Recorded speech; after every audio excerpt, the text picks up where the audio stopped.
Ready? 3, 2, 1. Hello, my name is Adam and I am a Muslim. Hi, my name is Janae and I'm a Muslim. Hi, my name's Ashley and I'm a Muslim. Hi, my name's Antonia and I'm a Christian. Hi, my name's Dan and I'm non-religious. Hi, my name's Naman. I'm a Hindu.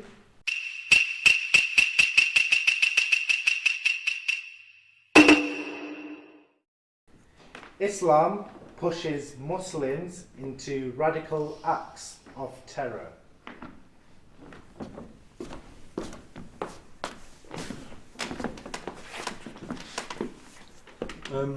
I think to some extent it's really misunderstood because if left uneducated, I think it kind of plants a seed in their mind that they have to get things done, if that makes sense. Yeah. So I think, it's lack of knowledge. If you don't have knowledge on something that's in the Quran or on a hadith, then it can push you into that direction.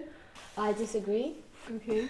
Because I do understand where you come from when you say that if you're left uneducated, but I do also think that the society in which you live would contribute to that as well.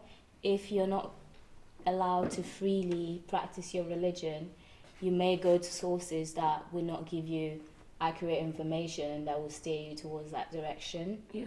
So in a lot of areas where young people have seemed to be radicalized, they were going on Google trying to find information.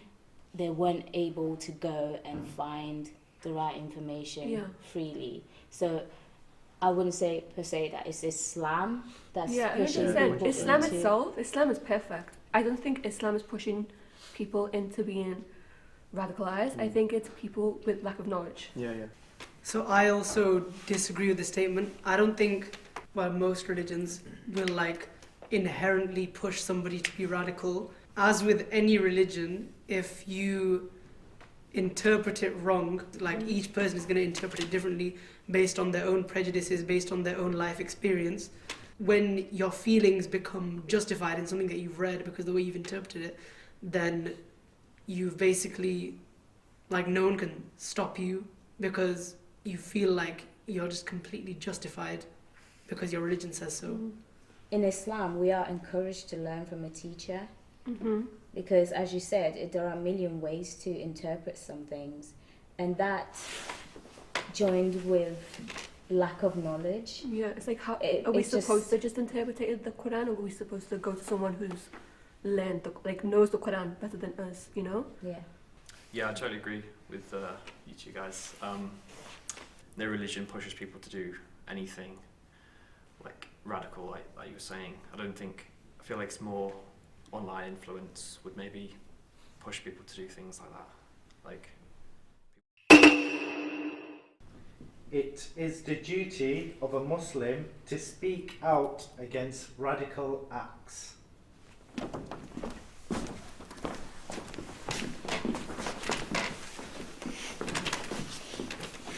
I'm kind of in two minds about this. I feel like, yes, we should, because we have a duty, because if they're doing it in the name of Islam, then as Muslims we should tell them, no, this is not Islam. Islam doesn't portray this. But then I also feel like, should we have to justify it, should we speak out against it because to other groups that they speak out up against it, Is it radical acts that Muslims may be committing or just general radical acts?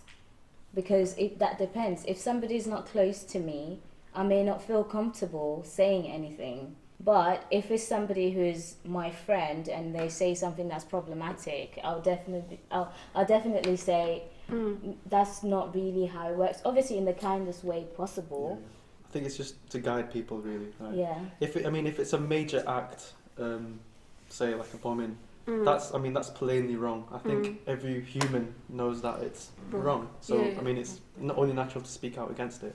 But we have to bear in mind as well that if somebody's going to go bomb a place, it's not something they're going to write on their Facebook status. A lot of the time it happens behind closed doors. Which parent will see their child heading that way and not lock them in their room? You would never let that happen if you were aware of it. A lot of the time it's just you're not aware of it. So I kind of agree with the question, but I don't really. because I think it's unfair that one individual should have justify the act of some random individual who just happens to be the same religion. Yeah. That's not fair. Because of the way society works, you are becoming an unwilling participant in the sense that the burden falls on on Muslims' shoulders to have to justify it, even though that's wrong. Society should make an effort to understand. Yeah. But the unfortunate reality is that if Muslims don't speak out against terrorists who claim to also be Muslim, then who else is going to really? In certain situations, I feel like society is getting more open-minded now, but like, do you get me? I get that, but when the other side is flipped and something happens, like for example, a Christian guy, he goes and does something the exact same, lets off a bomb. Do you get like Christians that they have to justify it? I feel like it's always us Muslims that have to be like, okay, yeah, we know we're sorry. Islam doesn't teach this. We always have to justify ourselves. I think it's just the way the news portrays it. Like, they shouldn't mention I the agree. religion of the person that's done the act, because it's bombing's a bombing. It's wrong. I'm anyway. sorry to interrupt, but if somebody bombs a place in the name of something, then you'd think that that's the reason. So Yeah.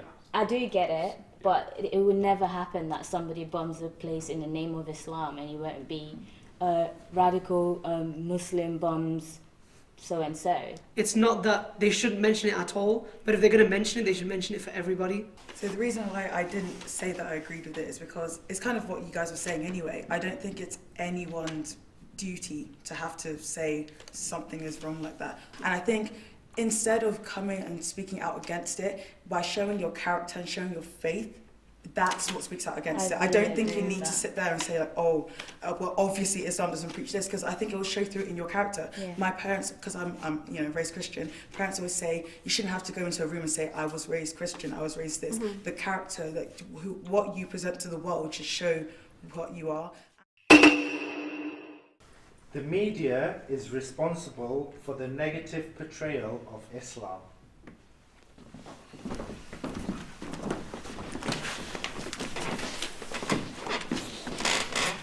I think it's just saucy news, isn't it? It's just to make bare dollar from it. It's just something to talk about, It's like they're against Islam as well. Like, I feel like the media are always against Islam. They always mention Islam. The people writing are those people that are biased. Yeah. If I was writing as a columnist in any newspapers, you wouldn't see that message there. And you're talking about the media, I think it's interesting because I think when we think media, we think newspapers, magazines, but you could also include social media as a part of that. And because people are empowered to be like hateful on places like Twitter, I love Twitter personally, but I think people just think they can hide behind a little bird emoji or whatever and say whatever they want. My Muslim friend actually, he added me to a real Katie Hopkins Appreciation Society on Facebook. Where can I join? I'll send you the link. It's just like, he added me like just to show me what it's like, and it's non-ironic, and the stuff they say is absolutely appalling. I think the only thing you can do, I mean, it's like fighting fire with fire. You can't, it's like trying to argue with a brick wall, It just does not work. So the best thing you can do is just protect other people from getting that mindset as well, you know what I mean? So The thing is, you think those people are like insane. I'm telling you, if you go on their pages, some of these people are people that you see in the street walking, smiling. Sometimes when somebody's talking crazy on Instagram, you go on their page and like, mother of two, Jesus. I was just about to say, love, peace and love. Two kids. It's more about what Local. people really think about it deep inside, which shows that they really aren't coming in contact with the people that they're talking about. That's true, yeah. People who have like horrible views about other types of people, like racist people, sexist people, I think you can only demonize them to a certain extent, because if you just turn them into villains, then there's no way of educating them or changing them. Like, I'm going to admit to something, like when I was like 6 years old, I saw a woman driving a car and I'm like, oh, can women drive? And it's just because my mum didn't drive at that time. She just didn't have a license. I wasn't exposed to it. But I said to my dad, like, oh, that woman's driving a car. And my dad's like, yeah, women can drive.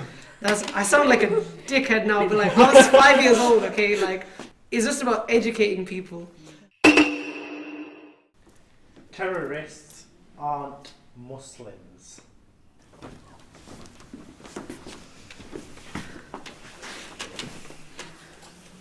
think I mentioned it earlier. I just think that for you to go and commit an act of terror, no matter what you say you're doing it in the name of, I don't think that you're necessarily taking, like, you're understanding and interpreting the religion or the whatever movement you're going behind properly. So, I mean, I'd be interested to see what our Muslim counterparts will say about this, because, you know, maybe it's an education point for me as well. But I just personally think that if you're getting to the point of committing terror attacks, that you perhaps have missed your way in the religion a bit. But yeah.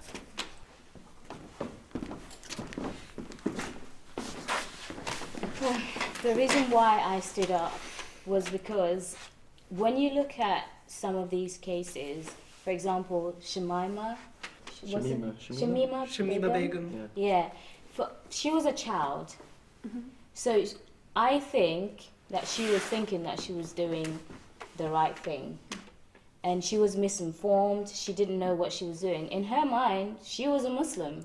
But then in that sense as well, like, it through no fault of her own, it's not written in the Quran anywhere, I don't think, to do anything like that. So not to say that she was purposely acting out of her religion, but I do think in that sense that that's what makes it, like, she didn't have a full understanding. I just want to say the reason why I still stand my ground is because when anybody has a right to make mistakes and not be demonized for it. So there are Muslims that are going to be ignorant. Just because I'm a Muslim and my religion teaches me the best of ways, I'm a human and I'm not infallible. Muslim migrants are a threat globally.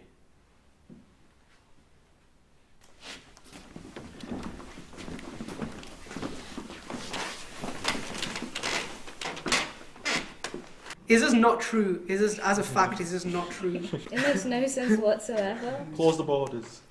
Brexit news. If in doubt, kick them out. Muslims come from everywhere. Muslims come from Africa, they come from Asia, they come from Europe, they come from Australia. What shall I do, you know? Where shall I go? I can see why that statement has been created, to be fair. Like, you know how the whole people coming in, because they don't know if they are terrorists or not, but like, it is a huge statement to say. It's very, very big statement to say. You know, you saying that actually makes me think of, they want to bring their Sharia into our country.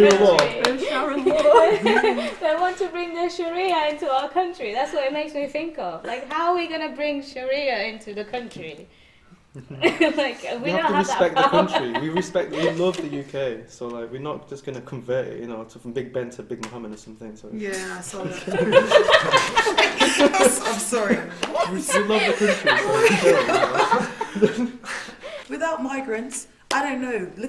Let's take cuisine, basic food. Yeah. Okay, if we didn't have migration, food would be bland. In fact, worse than that, food would be it'd be like, it'd just be you'd never eat anything outside of your culture, outside of like your like the foods that you know because your parents cooked it for you or whatever. I can't imagine growing up and not having a taste of everything, Like, I've got Muslim friends, I've got white friends, I've got black friends, I've got Christian friends. Like, imagine, my life would be so much less exciting and so much less, like, rich without that culture there. I actually had to do an essay for one of my modules about undocumented migrants coming into the UK. And I think they said that travel tourism literally factors for less than 1% of the UK spending on like healthcare. The rest of it comes from like things like like missed appointments, that sort of thing. If you wanted to look into the infrastructure not being able to handle maybe a growing population, that's to do with the government allocating the funds. That has nothing to do with anyone coming in and out of the country. So most of those infrastructures wouldn't even be here without the migrants. you know what I mean? A lot of the lot of the railways were built by Pakistanis and Indians, and I'm sure there were loads of Muslims in there. And you're talking about NHS.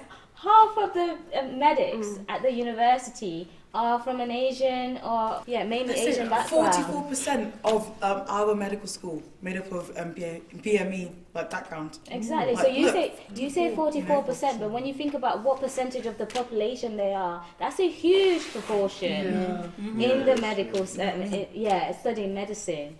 I've seen memes of like it was like some guy called Gary was going it was like, oh yeah, they're stealing our jobs, and it was like, yes Gary, with your 1 GCSE and 3 teeth.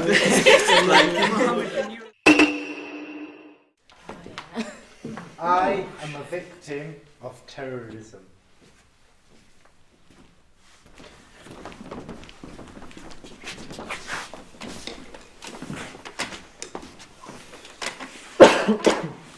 I'm a victim of terrorism because I'm a Muslim and people perceive people like me. Perhaps I'm not visibly a Muslim because I'm not wearing a hijab, but for all my sisters who are walking around wearing hijabs and enduring abuse, that they are victims of terrorism. When I was in year 8, my best mate, like we were really close mates, and when the Paris attacks happened, he instantly cut me off, and I tried to talk to him about it. I'm like, look, this is not what we do, but he just wasn't having it. He persisted that your religion is wrong, and you're going to be like that as well. And it was pretty unfortunate to lose a mate like that as well. So. I've had abuse as well, especially when I started wearing hijab, because you're visibly Muslim, right? Walking down the street, oh, what are you doing? You're supposed to be white, you're a scouser, why are you wearing that? You're a terrorist, you know? And I just feel like, why? How? Like, how? What do you mean? How am I a terrorist, you know? So I feel like I'm a victim of terrorism, so yeah. I just want to say I'm so sorry to even hear that people do that, because obviously, like, I have 2 of my best friends in the whole world are Muslim, and I know the sorts of like abuse that they get, and it's just vile, just disgusting. The reason I sat down is because I think we're all victims of terrorism. You guys obviously, like, more directly so, because people, they look at those terror attacks and they assume that it's your religion, which is just disgusting, because if people actually bothered to educate themselves, they'd realise, no. I'm taking it from a standpoint that we're all victims, because, and I'm not linking it to any religion, I'm saying, like, because one person decides that they're gonna, like, you know, let off a bomb somewhere, shoot people, we all have to change our way of life. We all have to make sure that we're extra careful. Let's just follow on your point. I think you're right in that, say there may be a terrorist attack on white English people, for example. I feel like the victims directly are those people that were involved in the attack, but the aftermath is potentially Muslims getting the abuse afterwards, even though it was an attack not necessarily done onto Muslims. But So yeah, when I was about 6 or 7, like for about 6 months we lived in Bradford. I was probably like 5 or 6. So we were living in a white area. Is that where you saw the woman driving? No, it might have been.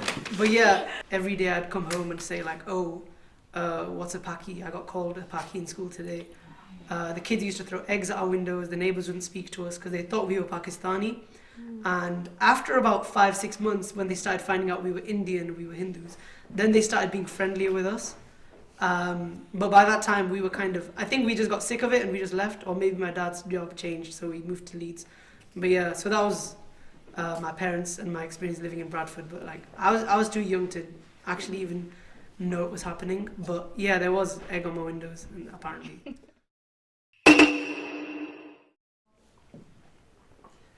Terrorism is fueled by politics, not religion.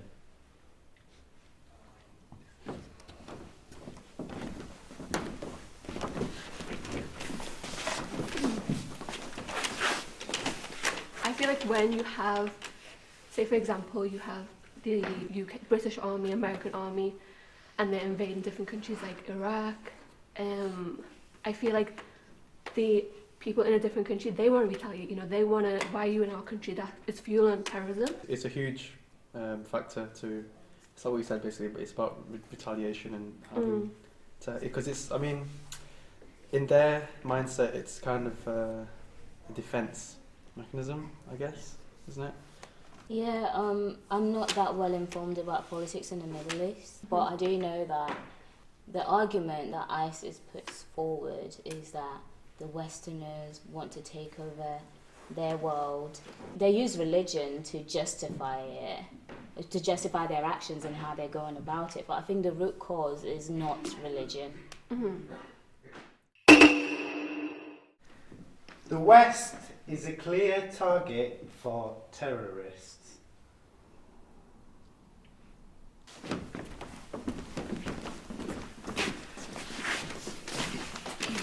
I guess it kind of is. We only hear about terrorism that happens in the West because of the media, but like we don't realize that a lot of terrorism happens in other countries, like in Asia and Africa. Like It's like what happened in the Philippines. There was a terrorist attack. I think it was claimed by ISIS. It's clearly the West is not the only target. don't ISIS just like claim every terrorist Claim attack that every happens? terrorist Like they just attack, want yeah. clout.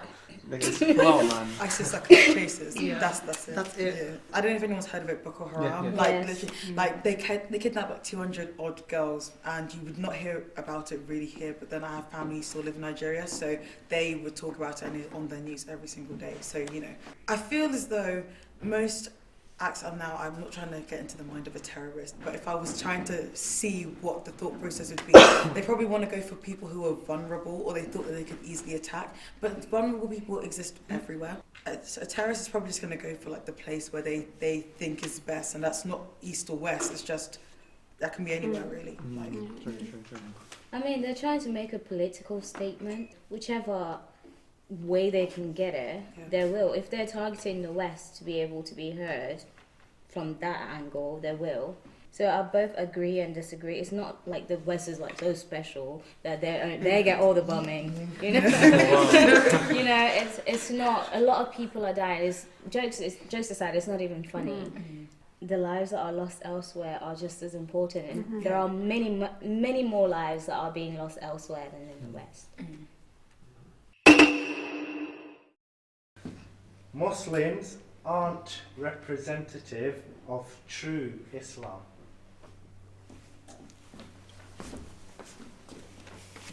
Okay.